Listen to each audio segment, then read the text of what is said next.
Aujourd'hui, on a multiplié par 20-30 le revenu mensuel. Après Scalesia, on a multiplié par 10-15 le nombre de clients. C'était assez incroyable le retour sur investissement à court terme, tu vois, de Scalesia. Mais maintenant, du coup, je pense que c'est une des dépenses les plus saines qu'on a eues depuis le début de l'expérience entrepreneuriale. Trouver plus de clients, c'est où se cachent les clients. Comment vraiment craquer l'acquisition client le moins cher possible, le plus rapide. En fait, il nous a dit, vous avez trop peur de faire payer les clients. Un entrepreneur n'a que 3 questions auxquelles il doit répondre. C'est Petite précision avant de commencer, cet échange c'est un témoignage d'un de nos clients, Louis, cofondateur de Lino. Tu verras, l'échange est passionnant. Si jamais tu es entrepreneur et que tu veux mettre toutes les chances de ton côté pour réussir la croissance de ta boîte, tu peux retrouver tous les détails sur notre accompagnement. Tu verras, tout est expliqué, il y a plein d'autres témoignages que celui de Louis. On a accompagné plus de 500 entreprises depuis le début, on a généré plus de 47 millions d'euros pour nos clients, on a arrêté de compter au bout d'un moment parce que ça faisait trop. Bref, on reprend la vidéo. On est en plein sujet BFR en ce moment de notre côté chez Scalesia. Donc, je suis trop content qu'on parle. Ah bah super. Bienvenue, Louis. Merci beaucoup. Merci beaucoup pour l'invitation du coup. Bah, avec plaisir. Merci d'être venu. Merci d'avoir fait le déplacement. C'est trop cool. Comment tu te présentes? Comment tu présentes ta boîte? Aujourd'hui, la problématique qu'on veut résoudre, c'est l'accès au financement de BFR et Trésor pour les PME et surtout le pilotage. Okay. Et pour cela, du coup, on a construit Lino, qui est une plateforme qui intègre ou centralise les solutions de financement de BFR et Trésor, on va dire digital, numérique, au même endroit. Du coup, l'entreprise, ça peut tout piloter au même endroit. Et du coup, derrière, ce qu'on fait, c'est optimiser les coûts et optimiser les accès au financement. Ok. Donc, pourquoi on parle du BFR? Le BFR, c'est le besoin de fonds de roulement. C'est ni plus ni moins que du cash flow, en fait. C'est fondamental, à fortiori quand tu fais du service, parce que t'encaisses pas nécessairement aussi vite que tu décaisses. Donc, l'argent rentre pas forcément à la même vitesse que il ne sort. Et donc, au bout d'un moment, tu peux te retrouver avec un effet ciseau où t'es rentable sur le papier, tu signes, mais t'encaisses pas assez vite, donc tu te retrouves avec des caisses qui sont soit déficitaires, soit très à plat, très fragiles. Donc soit ça te met complètement sur le carreau, soit tu peux pas financer ta croissance et c'est très compliqué. Et donc en fait, toi, tu proposes des relais qui te permettent de financer ce BFR, donc d'avoir des caisses qui sont relativement pleines, en tout cas qui ne se vident pas, pour pouvoir appuyer ta croissance, ne pas te fragiliser financièrement, etc. et continuer de pérenniser le truc. Exactement. Okay. Et je pense que tu l'as expliqué mieux que moi. Ça veut dire du coup que tu as été confronté à cette problématique de BFR. Ah bah, les joies du service, hein. Voilà. Donc en gros, notre spécificité, c'est que c'est pas Lino qui prête de l'argent. C'est ce qu'on fait. En fait, c'est qu'on a fait des gros partenariats avec des prêteurs digitaux. Donc tu connais Carmen, De Facto, Silver, October, et vraiment toute la place de Paris, en France. Et le but, en fait, c'est de pouvoir intégrer les API, donc les tuyaux technologiques, avec notre plateforme. Okay. Et quand tu disais justement, tu avais raison, le BFR, c'est, on va dire, cette durée entre l'encaissement et le décaissement qui est parfois peut-être assez fort. Et nous, on le vit aussi aujourd'hui, en fait, et des retards de paiement. Et donc, l'idée, c'est pouvoir orchestrer, du coup, différentes solutions en parallèle pour les entreprises pour pouvoir, du coup, faire face à ce BFR qui se rallonge de plus en plus. Ça, au moins, vous êtes bien équipé pour votre propre BFR à vous, quoi. Exactement. Exactement. Voilà. Ça, c'est un des adages un petit peu de la Startup Nation, c'est eat your own dog food. Donc c'est soit l'utilisateur, ton propre produit. Bon bah là c'est tout trouvé pour vous. Mais ouais, effectivement, c'est un gros sujet. On voit souvent, tu sais, on réfléchit souvent au PNL. Donc profit and loss. Il y aura beaucoup d'anglicisme, je pense, dans cet épisode. Ne vous en voulez pas. Mais on réfléchit en addition-soustraction, en marge, en marge nette brute. Combien je vends, combien je dépense pour délivrer, tout simplement. Sauf qu'on oublie la mécanique de liquidité, qui fait que pas forcément l'argent va être, a fortiori en B2B, versé sur la base d'une timeline qui est la sienne. Et donc, c'est pas parce que tu signes un deal que tu vas toucher l'argent incessamment sous peu. Tu peux mettre beaucoup de temps à le signer. Et le truc, c'est que très souvent, par biais d'optimisme, fortiori quand t'es primo founder, c'est-à-dire l'immense majorité des entrepreneurs, t'as tendance à très vite te raconter des histoires, à très partir dans des narratifs très optimistes, où tu vas te figurer que l'argent que tu viens de signer, que le CA que tu viens de signer, soit va rentrer très vite, soit est déjà rentré, Et tu peux très vite partir dans une petite psychose comme ça. Soit tu vas complètement occulter le fait que tu vas avoir une proportion non négligeable de clients qui vont bizarrement auront oublié de faire le virement, bizarrement auront annulé le CEPA, on sait pas trop pourquoi, bizarrement vont contester la facture alors que tu as délivré.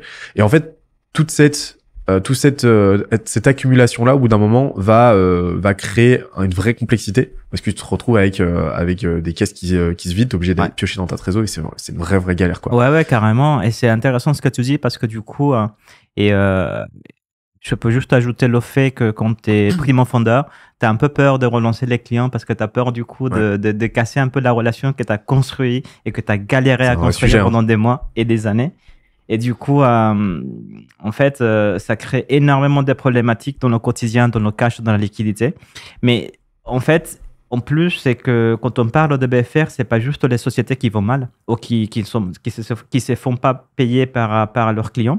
C'est aussi le fait que, par exemple, un commerçant de gros qui a gagné un gros contrat auprès d'un client, en fait, a besoin d'acheter de stock et l'acheter avant qu'il ne soit payé par son client. Et du coup, pour cela, on est du coup dans le cas de la croissance et où il faut vraiment décaisser pour acheter le stock. On est toujours dans le BFR, mais pour un cas un peu différent. Et du coup, pour grandir et faire du growth, il faut du coup dépenser. Et c'est ce que du coup, on essaie de comprendre de manière automatisée avec Lino. En gros, c'est ce qu'on fait, c'est qu'un client arrive chez nous, connecte leurs données bancaires en open banking, donc de manière sécurisée, et l'alias fiscale. Et ensuite, on va comprendre les premiers éléments pour savoir comment on peut l'aider à améliorer la trésorerie et l'OBFR. Et ensuite, on va envoyer aux partenaires les plus adaptés à répondre à cette problématique les premiers éléments financiers. Et c'est comme ça, en fait, on va recevoir les réponses de ces partenaires financiers. Et ensuite, voilà, le partenaire, enfin le client peut financer son BFR sur notre plateforme. Et du coup, tu peux le voir comme un mélange entre Kayak, parce qu'on va répertorier l'ensemble des solutions de financement, et Amazon, parce que quand tu achètes sur Amazon, tu ne sors pas de l'interface Amazon pour acheter les choses. Voilà. C'est un peu notre spécificité. Ok, d'accord. Hey, c'est Benoît. J'interromps la vidéo 30 petites secondes pour parler d'un truc qui va te plaire. Tu le sais, notre métier, c'est la croissance. C'est pourquoi on se renseigne énormément, on produit énormément de contenu, autant de contenu dont on n'aura pas vocation à parler sur cette chaîne. C'est pourquoi depuis 3 ans maintenant, on a une newsletter qui envoie 2 fois par semaine aux gens qui sont inscrits l'essentiel à savoir pour faire grossir sa boîte. C'est pas une énième newsletter un peu bullshit. On se donne beaucoup de mal pour apporter autant de concret que possible. Je te parle de prompt ChatGPT inédit, de notre propre création. Je te parle d'outils IA dont on fait la curation. Je te parle de micro-cours qu'on produit nous-mêmes qui t'apporteront concrètement des stratégies pour faire grossir ta boîte. Bref, ça se passe dans la description. Les retours sont franchement assez unanimes. On est déjà plus de 80 000 donc ça sera un plaisir de te compter parmi nous. On reprend la vidéo. Trop cool. Et donc là, on sent que le pitch est bien bossé. C'était quoi le sujet quand vous êtes venu nous voir? C'était quoi le sujet? Sur quoi vous vouliez qu'on vous aide? Alors, moi, je suis ingénieur à la base. Okay. Doctorat dans la recherche pendant 7 ans. Mon associé, il est extrêmement techos, c'est un techos de ouf. Du coup, quand on parlait de growth, de la vente, de marketing, on savait rien de chez rien. Et moi, j'avais fait un MBA à l'ESSEC, justement pour un peu comprendre c'est quoi le marketing, la croissance, la partie financière. Mais j'étais vraiment trop naïf par rapport à ce que ça représente. Et la multidimensionnalité, en fait, quand on parle de tout ce qui est croissance et commercial. Et c'est ça, en fait, qu'on a cherché chez Scalessia. Je me rappelle, j'avais écouté un podcast à toi et j'étais dans le RER A parce que j'habite vers La Défense. Et, le meilleur. Le meilleur. Et le meilleur. Et je me suis dit, je vais écouter ce podcast, ça parle du growth. Bon. Et l'année prochaine, je pense que ça va être important pour nous. Et puis voilà, j'étais assez séduit par le discours. Et en fait, c'est ce côté de vision 360 degrés de tout ce qui est commercial. Et puis, j'ai appelé mon associé, je lui ai dit, écoute, ce podcast, c'est intéressant. Je vais essayer de contacter Scalessia. Après, je suis vénézuélien et mon associé est italien, donc on dit toujours Scalessia, mais je ne sais pas si c'est... Ah, c'est beau. Ça sonne bien. Scalessia, donc voilà. Donc, je vais appeler Scalessia pour savoir si on peut faire quelque chose ensemble. Et c'est Romain, du coup, qui m'a contacté, puis le courant est bien passé. Excellent, trop cool. Donc là, c'est avec Romain que vous avez échangé? Ouais, trop bien. Le premier appel. Et c'est quoi les sujets? Parce qu'à chaque fois, tu l'as dit, on a vraiment une vision de la croissance qui est... Alors, on n'utilise plus trop les termes 360, holistique et tout, mais c'est le cas en fait. C'est-à-dire que de toute façon, une boîte un entrepreneur n'a que trois questions auxquelles il doit répondre. C'est comment est-ce que je trouve toujours plus de clients, comment est-ce que j'augmente la valeur unitaire de chaque client, et comment est-ce que je continue de répondre toujours mieux, toujours plus aux deux questions précédentes. Oui. Voilà. En fait, clairement, 100% des business plans répondent à ces trois questions à chaque fois. Et donc en fait, quand on a compris ça, on a compris que tu as une infinité potentiellement de systèmes à mettre en place. Oui. En tout cas pas mal, et que ces systèmes vont s'interconnecter. C'est là qu'on parle de croissance holistique, qu'on parle de 360, parce que tu ne peux pas répondre à une seule question ad vitam aeternam sans à un moment donné créer des lacunes, créer des déséquilibres qui vont poser des problèmes, des gros problèmes structurels, économiques et tout. Et donc c'est pour ça que nous on essaie de vraiment envisager ça en un tout cohérent, où forcément pendant un temps tu vas bosser sur ta première question, sur ton acquisition, mettre en place un système pour aller chercher des clients toujours plus et tout, mais à un moment donné tu vas devoir bosser sur ta rétention, tu vas devoir bosser sur ta LTV là, donc ton pricing, combien les clients vont te payer, comment est-ce que tu fais en sorte de leur vendre plus du même produit ou d'un autre produit, etc. Et après tu vas devoir bosser sur ta structure de croissance, comment est-ce que tu recrutes, ton management, ta culture, pour faire en sorte que ta structure puisse justement subvenir à tes besoins économiques. Et ça, c'est un vrai travail d'équilibriste. Et c'est ce qui, on le voit aujourd'hui, fait toute la différence, quoi. Ouais. Et donc là, quand vous discutez avec Romain, c'est quoi les sujets que vous avez, que vous avez identifiés ensemble? Parce que j'imagine que là, il doit y en avoir pas mal, forcément. Ouais, sur quoi vous êtes concentré? Franchement, je pense qu'on a tout. On a parlé de tout, parce que je pense que quand tu connais pas le métier et t'es assez novice. Ce qui nous a séduit de Romain, par contre, avant de répondre à ta question, c'est le fait que, en fait, il a fait un map mapping, justement. Et pour chaque, on va dire, endroit de map mapping, il a mis marketing et proposition de valeur. Il a vraiment fait, on va dire, toutes les dimensions de la croissance. Et du coup, c'était vraiment top. Et donc, pour nous, c'était la première chose, quel est le discours? Parce que quand tu dis avoir plus de clients, il y a énormément de questions qui se cachent derrière. Comment mieux véhiculer la proposition de valeur? Comment parler à un client? C'est quoi la posture? Même la manière de t'asseoir. Et comment on peut le faire, comment on doit le faire. Et c'était aussi, par exemple, quand tu disais que aussi trouver plus de clients, c'est où se cachent les clients. Comment vraiment craquer le canal de, on va dire, d'acquisition de clients le moins cher possible, le plus rapide, pour justement pouvoir démontrer les hypothèses. Parce que l'année dernière, on avait énormément d'hypothèses. On n'avait que 2 clients quand on a commencé, ou un client et demi. Et du coup, on avait énormément d'hypothèses, des choses à démontrer, à pouvoir valider. Et du coup, c'est justement ça, comment même avoir un pool petit des clients pour démontrer les premières hypothèses. Et ensuite, comme tu disais, comment garder les clients. Mais je pense que garder les clients existants, parler d'LTV, CAC et tout ça, pour nous, c'était un peu trop tôt. Parce que du coup, la première chose à faire, c'était vraiment, est-ce que les clients sont prêts à acheter ce qu'on veut vendre? Et en fait, il y avait quelque chose qui nous a marqué avec cette première partie qui était Victor, notre formateur. Je ne sais pas si tu dis formateur. Et c'était, en fait, il nous a dit, vous avez trop peur de faire payer les clients. Et je pense que c'est justement cette vision de est-ce qu'on fait les choses bien, le produit n'est pas prêt, on va pas faire payer. Mais il m'a dit non, mais on s'en fiche, il faut faire payer les clients parce que la proposition de valeur est là. Donc lui, il nous a vraiment poussé pour avoir un business, comment dire, un business plan, et puis à pouvoir avoir un pricing vraiment intelligent par rapport à la proposition de valeur. Donc, cette partie vraiment en amont. Ensuite, je me rappelle avec Pierre-Emmanuel, on faisait des jeux de rôle. Et il m'interviewait, il était comme un client chiant. Et du coup, il faisait le client chiant, un peu râleur. Et du coup, c'était assez intéressant. Du coup, on s'est enregistré. Et du coup, il notait les choses à améliorer. Et c'est ça, c'était vraiment top.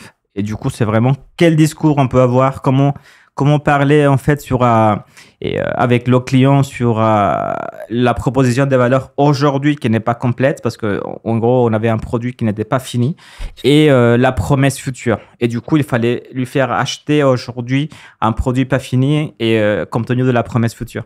Et pour nous c'était pas évident parce qu'on est des ingénieurs. Donc, on aime avoir un produit fini et le lancer. Mais justement, c'était pas ça vraiment la partie agilité que Escaletia nous a appris.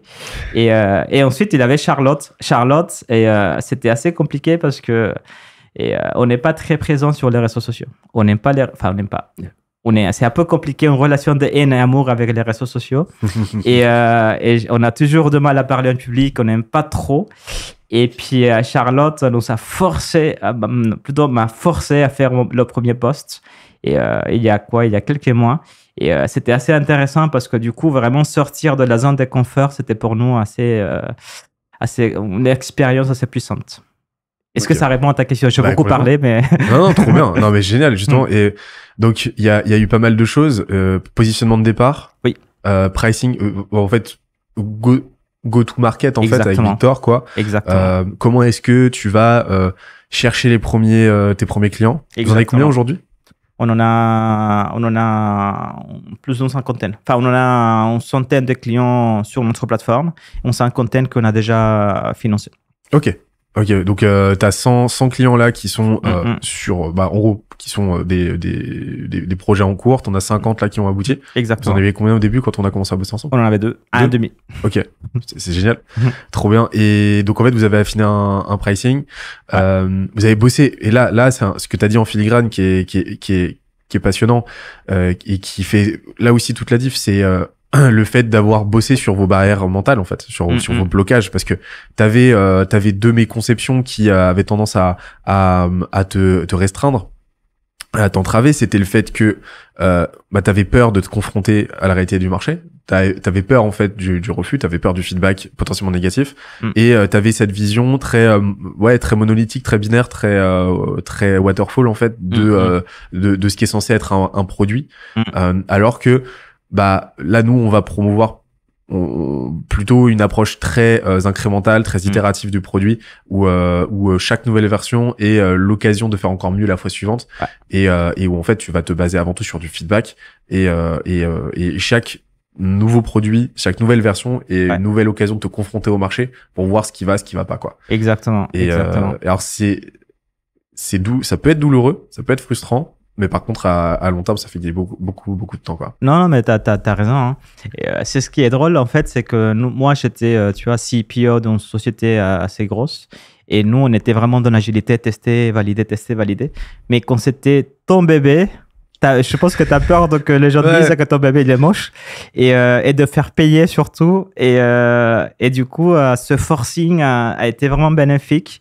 Et aujourd'hui par exemple on fait des choses parfois très moches, mais on le lance et on verra par la suite. Mon associé me dit c'est mieux dehors qu'à l'intérieur, et du coup on lance le produit, on le fait payer et ensuite on améliore. Et justement c'est cette agilité, comme tu l'appelles, c'est ce qui nous a vraiment appris Escalesia, quoi. Tu sais ce que c'est, hein. De toute façon, t'es CPO, donc tu le sais mieux que moi, mais dans la vallée, un des indicateurs premiers d'une finançabilité d'une boîte, c'est à quelle vitesse ça va shipper de la feature, à quelle vitesse ça va sortir continuellement de nouvelles fonctionnalités. Exactement. Et en fait, c'est hallucinant à quel point t'as un indice qui est logarithmique entre certaines boîtes, quoi. C'est-à-dire que tu vas avoir des boîtes qui vont sortir une feature toutes les 2 semaines, d'autres qui vont sortir une nouvelle feature tous les 2 mois, et t'en as qui vont sortir 5 releases par jour, quoi. Alors c'est pas des features en tant que telles, mais qui vont sortir 5 releases par jour. Et donc 5 mises à jour avec 5 nouveaux tests, en fait. Et forcément, dans ces 5 tests, tu vas en avoir 4 qui sont pourris, mais c'est pas grave. C'est pas grave, parce que là t'es dans une là tu joues sur des nombres, en fait. Tu joues sur des grands nombres, et le truc c'est que ça s'ancre derrière sur un constat qui est très inconfortable, qui est que ce qu'on fait est extrêmement chaotique, que finalement on n'a aucune réelle maîtrise de ce qu'on fait. Très souvent on va s'expliquer les choses par des narratives qu'on va ficeler à posteriori, tu vois. Tout à fait. Et le seul truc que tu maîtrises, c'est à quelle intensité tu vas à l'instant T. et à quel est ton input par unité de temps, quoi.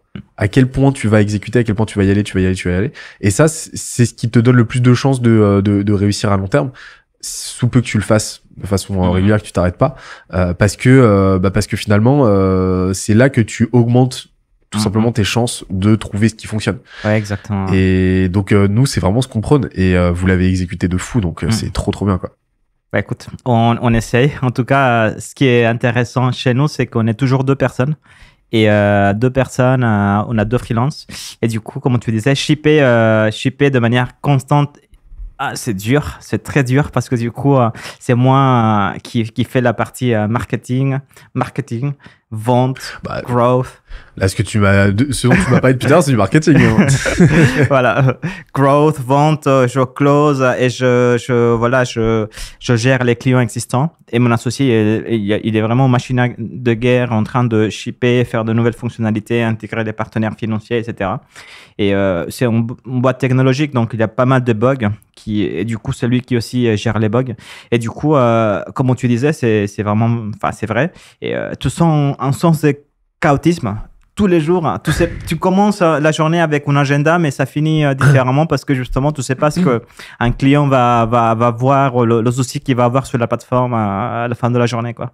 Comment tu fais pour gérer les impondérables comme ça au quotidien et garder le focus? Alors, moi, j'aime bien quand ça change, dans le sens où je suis pas quelqu'un qui se fixe un agenda et suit les choses vraiment. Je ne sais pas le faire. Et du coup, je laisse normalement 3 heures, 4 heures pour gérer les problématiques et je sais qu'ils vont arriver. Donc, en gros, je fais 3 heures pour faire des choses, des tâches de fond. Et le reste de la journée, je sais que ça va être pour gérer les problèmes des clients. Donc, c'est plutôt comme ça. Je vis de manière un peu plus calme depuis que j'ai adopté ça. Ça change tout, hein. Ouais. Le nombre d'entrepreneurs qui, je vois, ont un fuselage, une structuration ultra chaotique, ultra désordonnée de leur journée.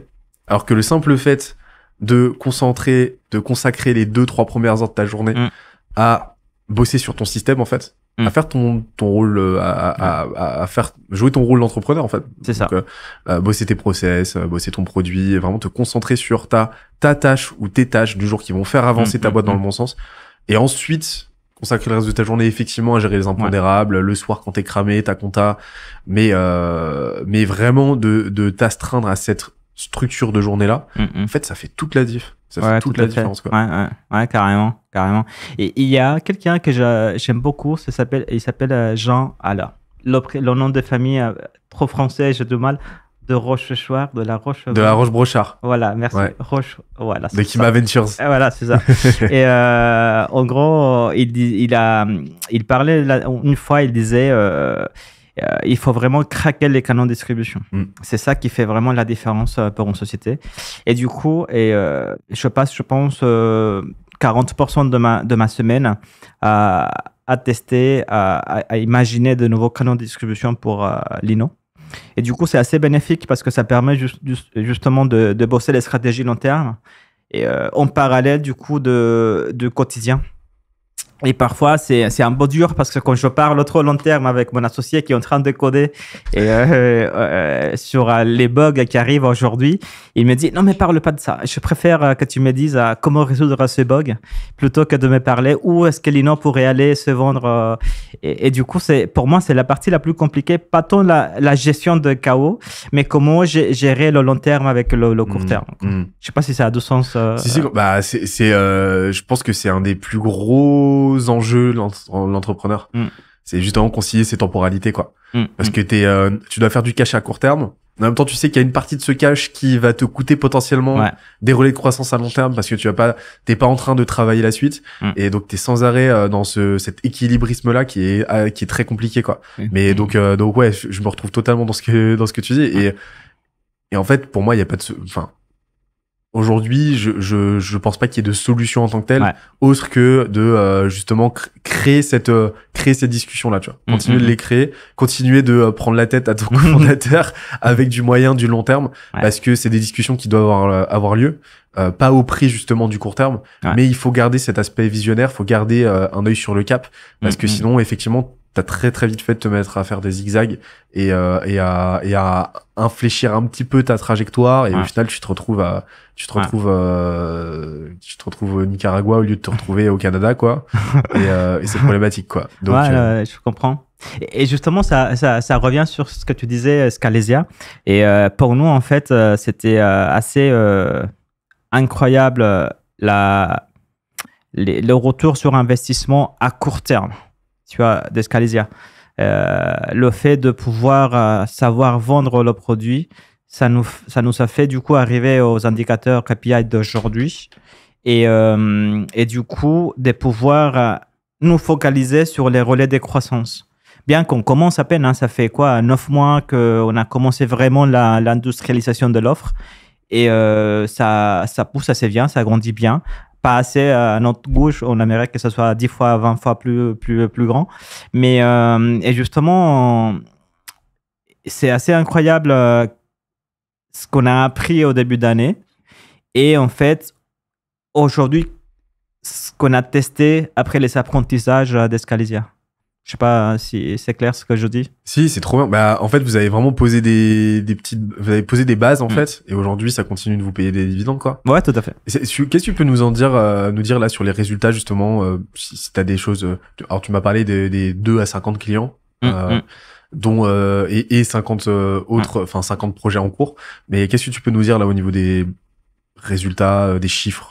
Par exemple, aujourd'hui, on a multiplié par 20-30 le revenu mensuel après Scalesia. Et encore une fois, on a multiplié par 10 et 15 le nombre de clients. Et d'ailleurs, j'ai deux, voire 3 et beaux partenariats avec des gens de Scalesia, des anciens Scalesia. Ah, ça me fait plaisir d'entendre ça. C'est trop bien. Et du coup, on s'est parlé sur le Slack. Et maintenant, on est copains et puis on est partenaires. C'est vraiment top. Bah, parce que vu qu'on fait grossir des boîtes, forcément, t'es comme un poisson dans l'eau sur le Slack. Quoi. Exactement. Mais ce ne sont même pas des clients en vrai, ce sont des partenaires en fait de distribution. Et c'est vraiment top. Il y avait quelqu'un qui m'avait appelé de nulle part il y a 2 mois pour me demander mon retour sur Scalesia. Et du coup, il a finalisé ses cours, je ne sais pas comment l'appeler, sa formation à Scalesia là. Il était très content. Et puis maintenant, voilà, on fait 2 business ensemble. Et donc, voilà, déjà 2 clients Scalesia, partenaires. Mais je pense que, en fait, c'était vraiment ça, quoi. Je pense que c'était dépenser l'argent Scalesia et qu'est-ce qu'on allait obtenir après. Et pour nous, c'était un peu flou. On a pas mal hésité. On parlait. Mon associé qui s'appelle Roger me disait non, mais attends, pourquoi dépenser? Je disais, mais il faut dépenser pour grandir, hein, les ROI. Mais maintenant, du coup, je pense que c'est une des dépenses les plus. Les plus saines qu'on a eues depuis le début de l'expérience entrepreneuriale. C'est ce que dit très souvent Jules, mon cofondateur. C'est il y a énormément de boîtes qui se cassent la gueule par mauvais investissement. Beaucoup qui se cassent la gueule par manque d'investissement. Par contre, t'en as aucune qui se casse la gueule par excès d'investissement. Par contre, pas excès de mauvais investissements, oui. Mais tu t'investis jamais trop dans ta boîte. T'investis jamais trop. Par contre, tu vas trop peu investir et à un moment donné, ça va, par coup d'opportunité, te coûter des relais de croissance qui, à terme, peuvent te coûter ta boîte, quoi.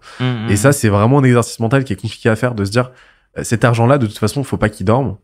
Faut que je l'investisse soit dans ma boîte, soit dans moi. Mais à un moment donné, la meilleure chose que je puisse faire, c'est justement de créer ce flux. Et là, si aujourd'hui mon objectif n'est pas encore atteint, le seul truc que je peux faire, c'est d'investir dans mes compétences, dans la densité de talent de ma boîte, d'investir dans mes systèmes pour justement aller chercher ça. Et il y a énormément de choses que je pourrais pas faire tout seul, ou alors que je vais perdre énormément de temps à chercher à faire tout seul, si tant est que je réussis. Et ça, c'est vraiment un truc dans lequel je me retrouve dans ce que tu dis, parce que on a cette culture-là, très franco-française de tu vas te garder ses deniers et tout. Et non, l'argent, c'est un flux comme un autre. Et s'il y a bien un levier qui est quasiment infaillible, bah, c'est le fait d'investir justement dans ses compétences et c'est le fait d'investir justement dans une structure économique comme une boîte, quoi. Tu ne peux derrière que en retirer des dividendes super intéressants. Mais par contre, effectivement, à condition d'investir cet argent comme il faut, tu vois. Et Non, mais c'est intéressant ce que tu dis. Maintenant, ma question serait, en fait, c'est un investissement. Et un investissement est, par nature est risqué. Et du coup, comment tu arrives à quantifier toutes les variables, en fait, les inconnus, pour avoir une certaine sécurité qu'il y aura un ROI. Et tout ça, pour nous, c'était pas évident parce que Bien du sûr. coup, ça veut dire quoi investir sur le marketing? Tu vois, tout dépense sur Facebook Ads qui marche de ouf chez nous d'ailleurs. Et Facebook Ads, mais tu sais pas combien de clients tu vas convertir. Tu vois, et tu peux être très très sympa avec l'accent un peu espagnol qui fait charmer les gens et tout, mais tu sais pas en fait au final. Et du coup, cet ROI, tu vois, c'est pour nous c'est difficile à quantifier en amont.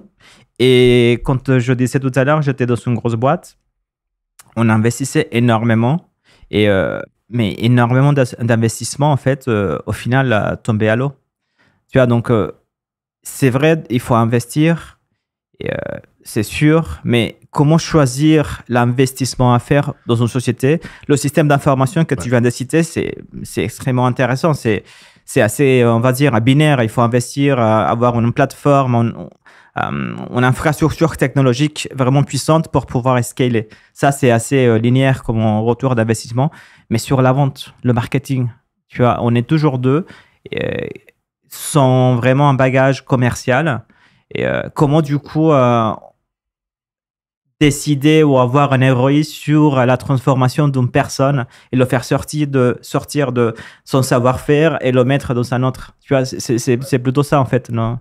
Bah tu viens de décrire la stratégie, hein. La stratégie, c'est prioriser. C'est tout simplement prioriser, c'est-à-dire identifier parmi toutes les opportunités que tu as, tous les chantiers potentiels, bah, sur lesquels te concentrer à l'instant T. Et en fait, là, pour moi, il y a une façon très très simple de procéder. C'est, bah, tu sais, avec Romain, vous avez fait une mind map au début. Ouais. C'est de faire une cartographie de tes process actuels, de ton existant, en fait. Donc, de désosser ton système. Ouais. Et de regarder là où ça pêche, tout simplement. Parce que ta boîte, tes résultats sont le fruit de ton système, et ton système, les résultats de tes systèmes sont toujours proportionnels à l'étendue, la gravité de ces contraintes. Donc, si tu as une contrainte, forcément, cette contrainte va influer négativement sur tes systèmes. Donc, une contrainte, c'est quoi? C'est par exemple un process qui tourne pas. C'est par exemple un canal d'acquisition qui tourne pas, ou un process qui va nuire à ta delivery, tu vois. Et donc, ton rôle, c'est d'identifier ces contraintes. Oui. Ensuite, de les prioriser par degré d'urgence, et après de prendre les décisions qui s'imposent, tu vois. Et après, pour moi, tu parlais tout à l'heure de la certitude. Comment est-ce que tu t'assures d'investir correctement? Pour moi, il y a 3 variables. Tu peux même en faire une équation, en fait. T'as 3 variables pour moi pour quantifier un investissement. Équation qui restera toujours de l'ordre du subjectif, hein, parce que t'as jamais un degré de certitude à 100% que ton investissement va payer, mais tu peux y tendre. C'est pour moi la première variable, c'est la garantie de résultat. Tu as des investissements tu investis dans un ETF, tu sais que tu as 99,9% de chance d'avoir X% tous les ans. T'investis dans certains accompagnements, t'as tellement de témoignages, t'as tellement de garanties, t'as tellement de périls, t'intègres Harvard, tu sais que de toute façon tu vas sortir, t'as une garantie de résultat qui est backée par de la data, tu vois. Voilà. Donc là t'as une garantie, vélocité derrière de ROI, donc à quelle vitesse tu vas commencer à avoir du résultat, donc ce qu'on peut appeler le time to value, ça c'est essentiel aussi. Par exemple Harvard, super intéressant d'un point de vue garantie de ROI. Par contre tu vas mettre très très longtemps à l'encaisser, tu vois, ce ROI. Donc t'as un enjeu de cash flow quand même qui est considérable. C'est pour ça que tu dois faire un prêt. Et ça se joue quand t'es étudiant, mais c'est la même mécanique quand t'es entrepreneur. Et dernier point, c'est quelle part de ta capacité d'investissement cet investissement représente. Est-ce que ça représente 10% de ta liquidité? Est-ce que ça représente 1%, 5%? Est-ce que ça représente 50%? Ouais. Et en fait, pour moi, c'est vraiment les 3 variables qui te permettent de quantifier si l'investissement est judicieux ou pas à un instant T, tu vois. Je pense que ouais, c'est hyper intéressant ce que tu dis. Et ce que je remarque, c'est que c'est très data-driven et basé sur un passé avec l'historique quantifiable et quantifié. Et maintenant, pour une société qui se lance avec un nouveau produit sur le marché où il n'y a pas de data, tu as juste 2 clients et ça ne fait pas la généralité. Il faut la produire, la data. Voilà, exactement. Ouais. C'est ce qu'on fait aujourd'hui, du coup, après 9 mois grâce à Scalesia. En fait, au début, justement, c'est l'inconnu total. Tout est aléatoire. Et tout dépend justement de ma capacité, parce que c'est moi qui ai fait le cours, et d'absorber les informations, de pratiquer, mais prendre le plaisir d'être confronté par le marché, parler avec des clients, des prospects. Mais en fait, c'était ça mon point tout à l'heure, c'est que quand tu es tout au début, un produit qui est un peu différent, et là, tu n'as pas des points de comparaison. Voilà. Ah non, c'est sûr. C'est sûr. Et là, c'est pour ça que, et tu l'as super bien fait, parce que là, tes résultats, ils parlent pour toi, tu vois. Tu y allais à fond dans la génération de cette data. Tu as généré ce feedback, tu t'es confronté au marché, tu y allais. Et c'est ça qui fait toute la diff. Et là, aujourd'hui, les résultats, c'est vous qui les avez produits. Nous, on a été là pour vous accompagner, pour vous donner justement ce cadre-là, cet environnement-là, propice à ce que, mais c'est vous qui l'avez fait, tu vois. Donc, trop bien. Et qu'est-ce qu'on aurait pu mieux faire? Mieux faire, c'est un peu compliqué. Je pense que j'aurais bien aimé vous voir en live, au moins une fois, parce que tout était à distance. Et j'aime bien justement les relations, on se parle vraiment 2 à 2 dans une salle. Et tout à distance, ça donnait beaucoup de flexibilité. Je pourrais le faire quand j'étais à la mer, à la plage. Mais en fait, vraiment, dans une salle, ça aurait été vraiment sympa. Après, par exemple, pour nous qui étions très novices, je pense que j'aurais bien aussi aimé faire des choses un peu plus concrètes, tu vois, et pas juste 2 fois les stratégies, qui est très bien, hein, mais aussi, par exemple, aller configurer avec moi des Facebook Ads, tu vois, ou LinkedIn Ads, mais montrer vraiment les étapes à suivre. Prendre 1 heure pour vraiment hands-on, ça aurait pu être voilà, très intéressant. Mais après, voilà, c'était déjà, les chiffres parlent, donc voilà, c'était très bien. Trop bien. Mais il nous reste un petit peu de temps. Est-ce que là justement, je te prends un peu au dépourvu. Est-ce que tu aurais une thématique sur laquelle tu aimerais qu'on réfléchisse là, un problème que tu aimerais que je t'aide à résoudre potentiellement, dans mes humbles moyens? Et alors, je réfléchis. Donc, tu vois, aujourd'hui, je te disais, une des choses, on est obsédé par les canaux de distribution. Et les clients directs, en fait, ils viennent vraiment, 80% de nos clients directs, ils viennent à bouche à oreille ou par d'autres partenaires. Et aujourd'hui, on chasse, on va dire, peu par rapport à ce qu'on pourrait faire. Parce que je pense que justement, le produit intéresse et apporte une valeur. Donc, les gens arrivent presque tout seuls. Maintenant, en fait, on passe vraiment un cap l'année prochaine sur les ventes indirectes. Ça veut dire quoi, en fait? Si tu veux, tu peux voir Lino comme une infrastructure de financement. On est en train de connecter cette galaxie de financement pour que ça soit vraiment hyper fluide pour nos clients, hyper fluide en fait pour le financement de BFR et trésorerie, pour des grosses sociétés comme des plus petites. Et là, on va donner Lino comme cette solution de financement et des pilotages de financement BFR à 2 canaux. Le premier, c'est les courtiers. Les courtiers qui veulent accompagner leurs clients en fait, dans la recherche et le pilotage de solutions de financement.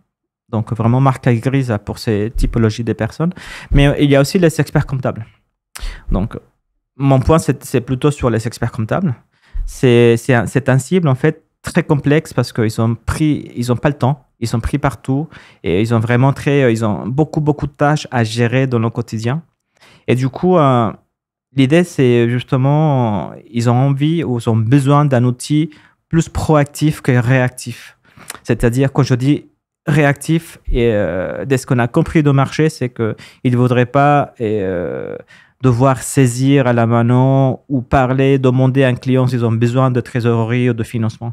Ils voudraient justement un outil plus proactif, c'est-à-dire d'être connecté aux données comptables, ce qu'on fait un peu déjà, et faire des alertings au cabinet pour qu'ils puissent mieux accompagner leurs clients quand il faut. Vraiment leur dire, écoutez, ce client a besoin du coup d'un accompagnement de solutions de financement. Et en plus, Lino propose les solutions qui vont avec. Et du coup, ils arrivent vraiment avec la mission déjà préfaite et ils parlent avec leurs clients. Et du coup, ils signent une nouvelle lettre de mission pour un accompagnement dans le temps. Mais ça demande beaucoup de travail technique. Et c'est-à-dire pour l'expert comptable. Et ma question sur ça était comment du coup on va dire équilibrer le travail qu'on a déjà, parce que on a beaucoup de choses à faire, sachant qu'on est 2 personnes, avec des investissements techniques pour du coup bien satisfaire la cible des experts comptables. Je ne sais pas si c'était clair. Ouais, bien sûr. Comment tu splits? Là, tu as dit la première fois que vous étiez 2 personnes avec 2 freelances. Oui. Tu as dans l'intention de recruter ou pas? Oui, on est en pleine levée. Ok. Parce qu'au bout d'un moment, de toute façon, ça va passer par là. Oui. Si tu veux commencer à te concentrer sur plusieurs sujets à la fois, bah, tu vas être obligé de commencer à déléguer. Donc, ça va débloquer pas mal de choses. Quoi qu'il arrive. Après, là, aujourd'hui, moi, j'aurais tendance, là, je vais te parler vraiment comme si tu me donnais comme si tu me donnais,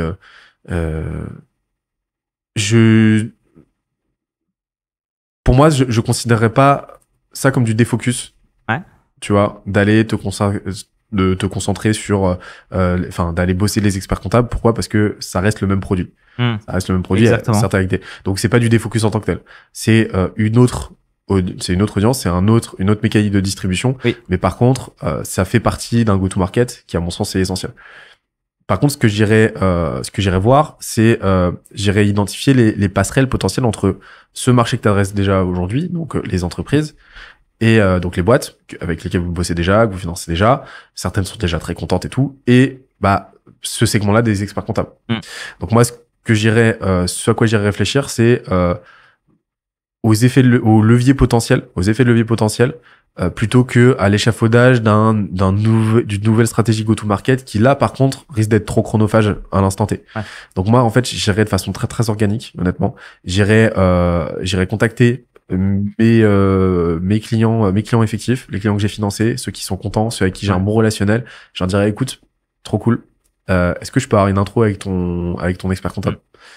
Pour telle raison, voilà, tu l'expliques, mais c'est des gens nécessairement avec qui tu as déjà eu du lien, en tout cas, avec qui tu as tout intérêt aujourd'hui à créer du relationnel, tu as 50 clients, vraiment faisant tes power users, quoi. Ouais. Parce que t'es sur un marché, et je le sais parce que je suis entrepreneur, qui est extrêmement capillaire. Capillaire, c'est-à-dire que les interconnexions entre les différents membres constitutifs de ce marché sont extrêmement fortes. Donc les gens tes clients, les entrepreneurs vont parler entre eux et tout, s'ils ont bien été servis. Et donc là, tu as tout intérêt à magnifier aujourd'hui la relation avec la majorité de tes clients, le plus de clients que tu peux. Et donc moi, j'irais demander, je m'embêterais pas du tout, des intros avec des experts comptables. Et j'appréhenderais le truc en mode demande de feedback. Hello Timéo, c'est ton client que tu as financé il y a un mois. Trop cool, vraiment trop cool de bosser ensemble. On est en train de bosser, tu peux sûrement me rendre un service. On est en train de bosser justement sur une version expert comptable de Lino. Et en fait, je recherche des experts comptables à qui simplement demander du feedback, à qui poser quelques questions. Est-ce que tu serais chaud de me faire juste une petite intro tranquille par mail avec ton expert comptable? Je lui pose quelques questions et voilà. Et tu vas lui demander effectivement, donc il va te faire nécessairement l'intro, il y a de fortes chances. Sinon Timéo, pas cool. Et tu vas poser des questions à l'expert comptable, tu vas créer du relationnel avec lui, et à partir de ça, en fait, tu vas déjà identifier ce sur quoi te concentrer ou pas. Tu vas là potentiellement identifier des choses que tu n'avais pas identifiées au préalable, des problématiques que tu n'avais pas identifiées, et tu vas aussi identifier une intention d'achat. Voilà.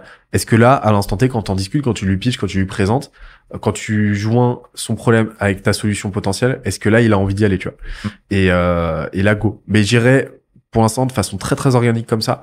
Aujourd'hui, justement, t'es encore à taille humaine. Donc, pour moi, t'as absolument tout à gagner et même plus tard, hein, mais aujourd'hui, à capitaliser au maximum sur cette taille humaine-là et échanger. Et donc là, oui, j'irais l'attaquer ce segment-là de cette manière. Je m'embêterai pas. Ouais, je comprends. Et demain, t'as tout à gagner aussi. Enfin, un canal qui peut vraiment faire la diff de ton côté, c'est l'affiliation. Tout simple. Justement, capitaliser au maximum sur cette capillarité-là de marché, parce que tu vas très vite te retrouver avec des entrepreneurs très très bavards. Si derrière tu backs ça avec une incentive, j'ai n'importe quoi, j'en sais rien, tu vois, mais on t'a pas encore financé, ou alors on t'a déjà financé. Si tu nous ramènes un dossier, c'est on rajoute nous-mêmes, je dis n'importe quoi, 5K à ton prochain levier, tu vois. Voilà, c'est cadeau. Tu peux trouver des petits trucs comme ça, d'autant plus si toi-même tu lèves, tu peux financer ça. Mais ça, si tu budgètes bien ça vis-à-vis de ton coût d'acquisition, tu peux vraiment faire très très mal, quoi. Non, mais c'est hyper intéressant, sachant que notre business model, c'est plus commission de courtage, mais vraiment l'abonnement. Parce qu'on pilote avec le client, certes de manière automatique, et l'OBFR, la trésor. Mais justement, c'est ce qu'on propose aux experts comptables. D'ailleurs, on est accéléré par Inest, qui est l'accélérateur de l'ordre des experts comptables Île-de-France. Il nous aide énormément. Et du coup, on a eu accès à un pool d'une trentaine d'experts comptables. C'était très intéressant. Mais ce que tu dis est assez intéressant aussi, c'est que plutôt que déployer l'énergie sur, si j'ai bien compris, sur un time to market, le growth expert comptable, passer vraiment par nos clients qui nous adorent. Et du coup, on fait vraiment de manière plus relationnelle que, on va dire, plus froide sur l'achat sur LinkedIn ou Facebook, quoi.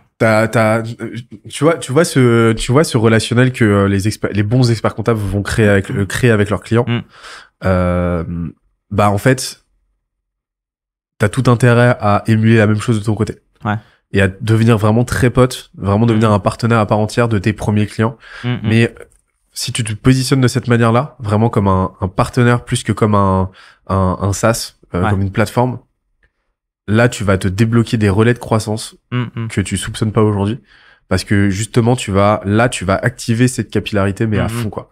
Et tu vas te retrouver avec, tu vas te retrouver avec 20% de tes clients qui vont te faire intro sur intro sur intro. Non, mais c'est clair. Parce que dis-toi qu'un entrepreneur qui a des problèmes de BFR, il croise 5 entrepreneurs par semaine qui ont des problèmes de BFR. Donc s'il te kiffe, il va te distribuer, mais à tout le monde, quoi. Et tu vois, bon, on est arrivé au bout, mais tu vois, c'est aussi une question que j'avais pour toi. Et parce qu'aujourd'hui, vous êtes une société de service, donc c'est l'humain derrière qui crée vraiment de la valeur. Nous, on productise aussi beaucoup, de plus en plus, Exactement. On lit les deux, mais service à fond. Et du coup, nous, on est plus technologique, mais derrière, il y a moi, on va dire, qui fait la partie pour mieux connaître le marché, nos clients, les besoins et les problématiques. Il y a un gros côté humain. Et non, merci. Et en fait, justement, une fois, on commence à scaler assez vite.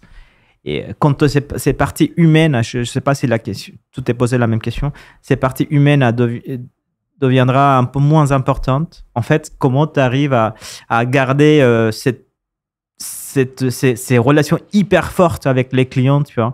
Parce qu'aujourd'hui, j'ai des clients avec qui je parle presque tous les jours sur WhatsApp, ils m'appellent, on va déjeuner, on va dîner ensemble. Tu vois, on a créé vraiment un partenariat, comme tu disais. Mais c'est parce que justement, je suis de très très près leurs problématiques pour mieux comprendre. Un peu ce côté chercheur après mon doctorat. Mais du coup, justement, comment tu arriveras à scaler avec moins de relations humaines? Ça, tu l'engineers en fait. Ça, tu le playbookies et t'embauches des gens qui vont le faire pour toi, pour que toi tu puisses continuer de le faire avec certains clients, avec des key accounts, mais t'as toujours intérêt à continuellement créer du lien en tant que CEO, mais au bout d'un moment tu es engineer. Donc après c'est embaucher des account managers, des key account managers, c'est créer un community builder qui va faire du one-to-many, des account managers vont faire du one-to-one. Mais ça, en fait, dis-toi qu'aujourd'hui, ce travail-là que tu es en train de faire, documente-le le plus vite possible. Fais-en un playbook que tu vas faire évoluer pour que demain, quand tu embauches un account manager qui a déjà de l'expérience, qui est déjà capé, bah, en n'ayant qu'à exécuter le playbook, en fait, aura déjà du résultat. Voilà. Et ce travail de documentation, en fait, va faire toute la diff. Mais c'est comme ça que tu scales. Comme ça que tu scales du relationnel, en fait. Ouais, je comprends. Et ben, j'espère que ça t'aide, en tout cas. Bah oui, carrément, trop cool. Vraiment intéressant. Et non, c'était top. Génial. Mais qu'est-ce qu'on peut te souhaiter pour la suite? Bah, de la belle croissance. Ouais. Bonne chance pour la levée. Je suis sûr que ça va le faire. Exactement, la levée. Et puis voilà. Je pense que pour nous, c'est vraiment, comme tu disais, recruter. Ouais. C'est la clé, et parce qu'on travaille beaucoup, et je pense que mon associé il est en train de coder là, il code je pense 20 heures par jour, donc il faut vraiment qu'on recrute. Et en tout cas c'est cool. Bah, courage à lui, hein. Courage à lui. Faites gaffe à votre ratio product et product et delivery. C'est-à-dire que le produit ne va être qu'un pan de la delivery, mais t'as aussi un gros pan humain, et je pense que ça peut être vraiment différenciant pour vous de coupler ça à vraiment du service en tant que tel, tu vois, du conseil, de l'accompagnement, quelque chose que tu vas donner en plus, en fait, du produit, de la plateforme, de la tech. Là, vraiment, tu fais un gros banger, quoi. Top. Bah, Louis, merci. Merci à de ta toi. confiance. Merci à toi. On se retrouve à très vite. Yes. À très vite on se retrouve à très vite pour un prochain épisode. Et d'ici là, le BFR ira mieux. Merci beaucoup pour l'invite. Salut. À bientôt.